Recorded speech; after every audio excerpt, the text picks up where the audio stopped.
What you see in the mainstream use two sticks, that's stick fighting. Bugtongan is sword and shield. You learn one stick, and the other hand becomes something you can throw away, which sounds kind of mean, but if you're a farmer in a field and you get attacked, you don't have time to go find a shield. You pull your sword or your knife and you fight. The techniques are all based off the simple concept, which is trickery. You do not go toe-to-toe with somebody, because if you go toe-to-toe with him, he may have more than you have. You use what you have to twist his techniques around. Now, give me a second to explain all this. When you have a shield, the shield is your front line of defense. Your sword may be behind the shield, stuck up in the shield. There may be a knife. You may have a sword in this hand and a knife stuck behind your shield. You have many different avenues to work with. Okay? So when you defend, you put it out, you bring it back. You do not leave it out there. If you put it out, you follow it up. Now, because the shield's there, they don't know where their sword's coming from. It can go over the top, it can go across the side, it can come from underneath. It is unseen until it is deployed. It's not sitting here like this. Okay, in a fight, if you sit there, like Chuck was saying earlier, this is all going to build off of where everybody's done so far. You go like this with somebody, already they're on the defensive. The object is to go, oh, what happened? And then move. Explode from that position. So if I've got a shield, I'm just going, hey, I don't want to fight you, I'm putting my shield up, I'm protecting myself. My sword is not being seen. Well, it could be here, unseen behind the shield.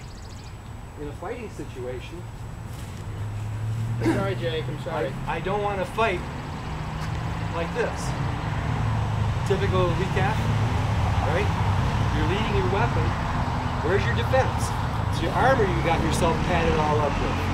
It's a false sense of security. You have to go in there with defense first, offense second. So when you go to fight, you may fight like this.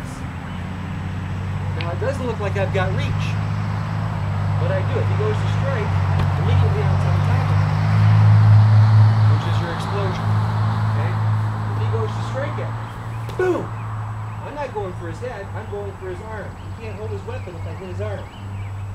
Then I can go for the head. And my shield normally would have a spike on it. I'm going to nail him. But the concept is this. He goes to strike at me, I defend first, strike second. If I have to sit in this position, it doesn't look like I've got reach. I'm not intimidating him. Okay? If I step forward, I'm intimidating. But if I step sideways, see how much reach I got? I got 18 inches of reach going sideways. You use your distancing, your positioning, based on the idea of the sword and shield, to deal with your opponent.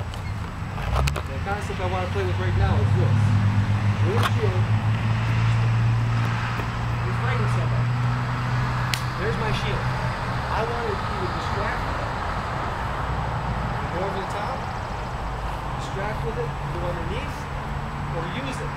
This little fighting situation right there, I'll reach out, grab and hit. I took his knee, gave him a cross shot. I don't have to defend anything else. You see it? I did not do this. It was a shield. Then step. See it? That's what we're going to deal with first.